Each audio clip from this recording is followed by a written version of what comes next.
Ide usaha ini sangat cocok bagi kalian para korban pinjol yang sudah gagal bayar. Karena dampak dari pinjol ini memang sudah sangat meresahkan. Latar belakangnya adalah kehidupan kita ataupun warga khususnya di Indonesia ini sudah sulit untuk mencari uang, dasarnya itu aja. Pekerjaan sulit, kemudian usaha mungkin masih belum maksimal, kemudian akhirnya ada tawaran yang pertamanya itu gampang, tinggal klik HP kemudian dapat pinjaman. Namun dampaknya ataupun dari pinjol sendiri, kemudian kalau sudah telat bayar itu bisa sampai mengancam dan lain-lain. Akhirnya berdampak pada psikologis dari yang meminjam pinjol itu sendiri.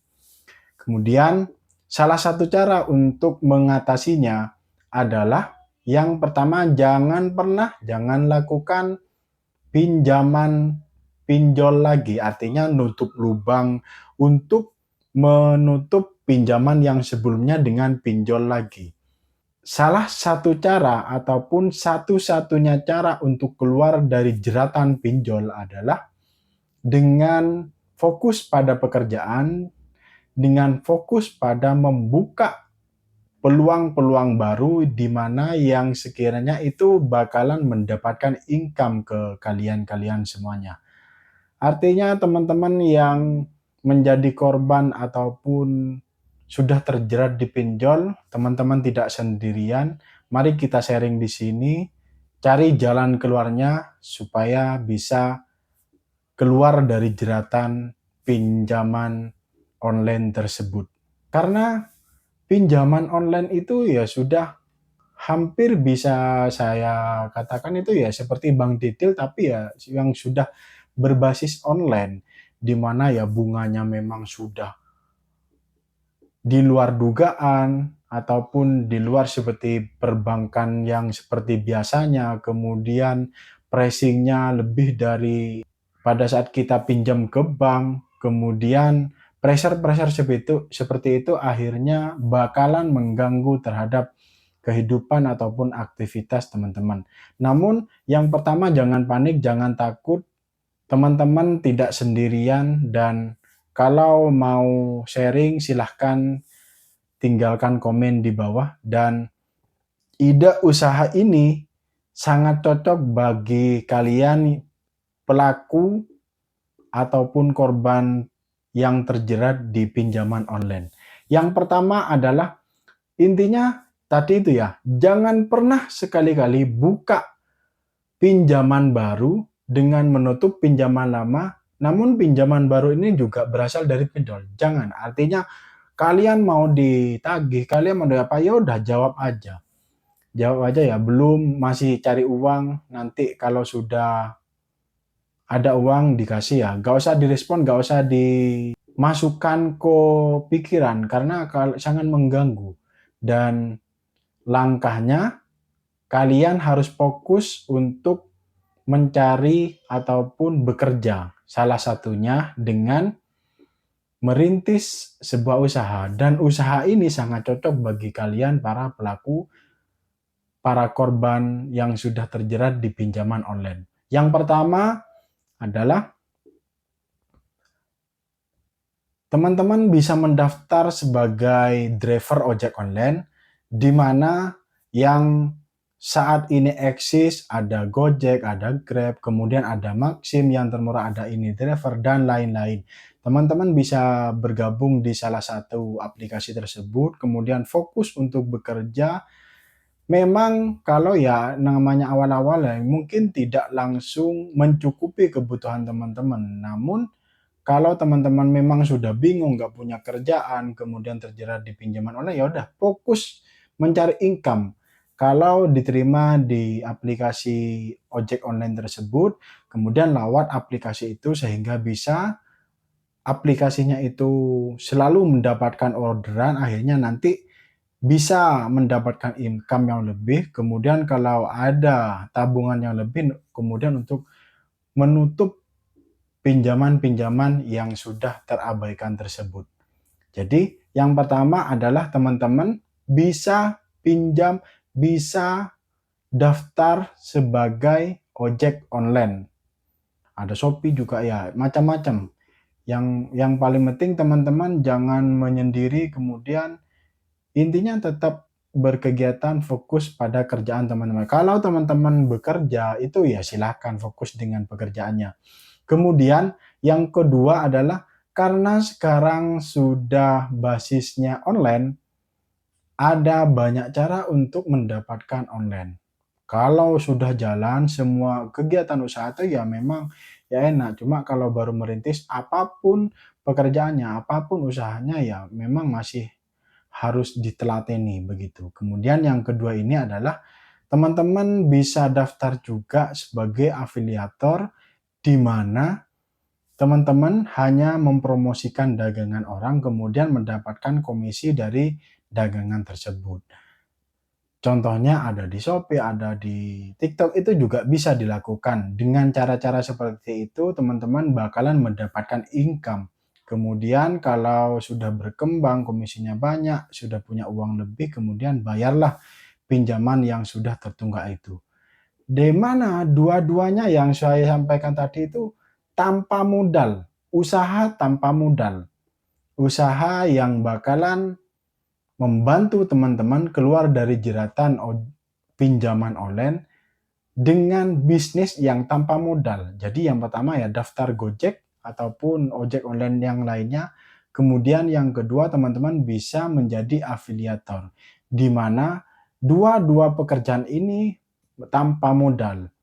Nah kemudian, oh ini saya ada kesulitan, kalau online sayanya masih harus adaptasi. Kalau teman-teman susah beradaptasi dengan peronlinean, teman-teman bisa melakukan pekerjaan-pekerjaan yang sifatnya itu offline. Namun juga menguntungkan. Kalau teman-teman sudah tidak punya pekerjaan, kemudian bingung, pinjaman online di mana-mana ditagih setiap hari ya, teman-teman nyoba datang ke salah satu perumahan yang digarap ataupun perumahan baru di mana memerlukan sebuah penjualan ataupun marketing, teman-teman bisa nyoba freelance di situ, akhirnya juga bisa dapat komisi dari situ. Kemudian seiring berjalannya waktu, kalau usaha ataupun bisnisnya teman-teman ini jalan, kemudian mendapatkan uang, maka bayarlah hutang yang sudah tertunda tersebut. Cara menyikapinya ya jangan, nggak usah panik aja, santai aja, fokus dengan income baru. Yang paling penting jangan pernah gali lubang, tutup lubang. Kemudian untuk menutup pinjaman yang sebelumnya, kemudian pinjam lagi dengan pinjaman online yang baru, akhirnya teman-teman tidak bakalan lepas dari jeratan pinjaman online tersebut. Yang paling penting selain apa yang saya sampaikan tadi itu ya, gimana caranya teman-teman bisa konsisten apapun yang dikerjakan, baik yang mungkin sudah mulai merambat baru atau namanya baik teman-teman yang sudah pinjaman apa? Baik teman-teman yang sudah mulai bekerja, fokuslah, konsisten. Yang namanya baru masih berat, pasti berat. Dan teman-teman harus konsisten. Kalau sudah pertumbuhannya bagus, nanti ada tabungan lebih ya bayarlah hutangnya. Yang terpenting kalau mau keluar di jeratan pinjaman online jangan pernah gali lubang, tutup lubang. Intinya di situ. Kalau solusinya itu masih pinjam dengan pinjaman yang baru dan itu juga sama-sama pinjol, itu tidak akan menyelesaikan masalah. Itu bakalan nambah masalah dan bakalan sulit untuk keluar dari jeratan-jeratan pinjaman online tersebut. Yang pada akhirnya akan mengganggu kehidupan teman-teman. Kalau sudah mengganggu nanti ya mungkin bisa sampai kesulitan dan Kalau yang sudah bekerja tapi terjerat di pinjaman online, ya udah fokus aja pekerjaannya, baik sebagai karyawan ataupun mungkin sebelumnya punya bisnis ya, ya udah fokus kembangin. Intinya cara ngadepin pinjaman online ini jangan pernah panik, eee, nggak usah terburu-buru ya, toh juga ada bunganya, demikian. Kalaupun nanti, eee, tidak bisa bayar sekaligus dengan usaha yang dijalani, ya udah mau gimana lagi? Artinya pasrah aja. Kalaupun didatengin, bahkan bukan cuma ditelepon, kemudian didatengin, ya udah bilang aja ya, keadaannya kayak gini, kemudian memang masih belum sanggup ya. Dan kalau sudah nggak sanggup ya mau mau gimana? Akhirnya sedikit demi sedikit seiring berjalannya waktu, teman-teman konsisten di bidang usahanya yang saya sampaikan tadi itu konsisten kemudian menghasilkan dan berkembangnya pesat, ada tabungan, maka bayarlah pinjaman sisa-sisanya itu. Dan sebenarnya dampak dari pinjaman online ini juga merata sekarang ya, bukan cuma, eee, kalau dulu mungkin yang sangat butuh uang itu adalah orang tua mungkin ya, tapi ya sekarang-sekarang anak muda ya udah sangat dekat dengan itu. Kalau Bank Titil itu mungkin masih menyasarnya langsung ke door to door, artinya ke warga-warga meskipun bunganya mencekik, demikian. Tapi untuk pinjaman online ini, semua orang bisa mengakses, yang penting sudah 18 tahun ke atas. Dan di mana terkait dengan apakah mempunyai penghasilan atau tidak, sudah bisa dibuat dan bakalan lolos untuk pinjaman online itu akhirnya bukan cuma orang tua yang terjerat, bahkan anak muda. Bisa saya sampaikan itu para mahasiswa juga tidak sedikit yang terjerat dengan pinjaman online ini. Intinya meskipun teman-teman sudah di posisi terjerat, jangan pernah panik, santai aja, fokus pada gimana caranya teman-teman menghasilkan income terbaru.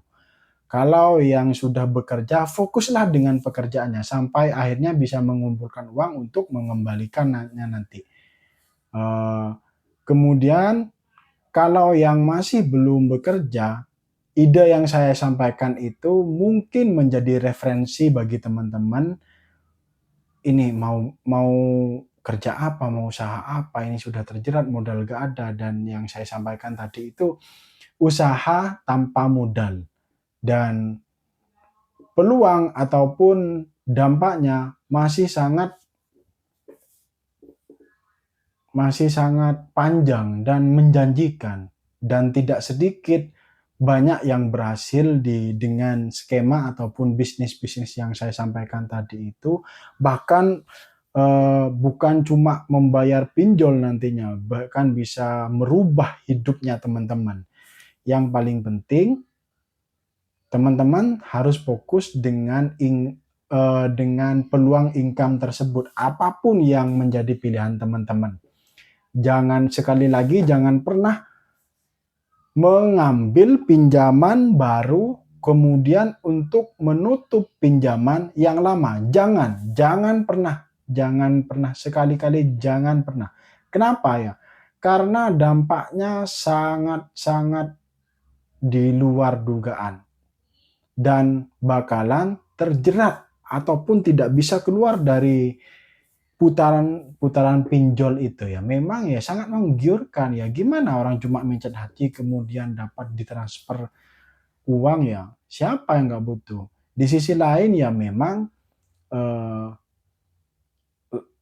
pengaruhnya lapangan pekerjaan yang memang masih sedikit ataupun kalaupun ada itu tidak sesuai dengan kebutuhan, artinya kebutuhan hidup itu sangat tinggi, sementara mungkin pendapatannya dengan bekerja itu ya sangat rendah, akhirnya peluang-peluang untuk pinjam pinjam online itu ya sangat sangat sangat dekat. Kenapa? Ya ya memang kondisinya seperti ini ya, jadi Karena kondisinya seperti ini, apa yang bisa kita lakukan bersama-sama? Mari fokus terhadap mencari income dan kalau bingung terkait dengan ide usaha ataupun pekerjaan, sesuai yang saya sampaikan di awal tadi, dengan cara teman-teman eh, menjadi driver online ataupun menjadi afiliator di mana itu sangat tanpa modal. Kemudian kalau teman-teman mau sharing sebagai freelance, sebagai marketing properti juga bisa bakalan mendapatkan komisi dari situ. Dan tidak sedikit sekarang banyak perusahaan leasing di mana itu sekarang sudah pakainya itu agen. Agen dalam hal ini ya freelance tersebut. Kemudian kalau ada yang mau minjam ataupun kalau ada yang mau pengajuan mobil, motor, bisa disampaikan melalui misalkan saya sebagai agen, demikian daftar sebagai agen, kemudian saya mereferensikannya aja ke pihak finance itu. Kemudian kalau sudah di-ACC, akhirnya nanti saya dapat komisi dari situ. Dan sangat banyak yang sukses ataupun merubah hidup dengan cara-cara seperti itu. Bahkan kalau yang sebelumnya mungkin bekerja karena sudah nyaman dengan menjadi agen ataupun sudah nyaman menjadi freelance tersebut dan sudah pasti rule-nya sudah tahu, akhirnya melepaskan pekerjaan utamanya dan fokus menjadi freelance itu. Kenapa pilihannya freelance? Karena di freelance ini ya memang resikonya sangat tinggi, kalau tidak ada penjualan atau apa-apa itu ya memang ya tidak digaji. Kalau ada, bahkan banyak itu unlimited dan tidak terbatas. Risikonya sangat kecil, demikian. Itu beberapa ide usaha ataupun kerjaan yang bakalan membantu teman-teman untuk keluar dari jeratan pinjaman online. Sekali lagi, yang sudah bekerja fokuslah pekerjaannya sampai akhirnya bisa menabung, kemudian untuk mengembalikan pinjamannya itu. Yang kesulitan, yang tidak punya pekerjaan, skema ataupun ide-ide tadi itu bisa dipraktekkan langsung. Dan kalaupun ada pengalaman yang sama mungkin bisa di-sharing-kan supaya teman-teman yang nonton yang lain-lain juga bisa dapat pencerahan, bisa sharing-kan di kolom komentar. Dan semoga ini bermanfaat, bisa ketemu di video berikutnya. Terima kasih, jangan lupa sholat 5 waktu.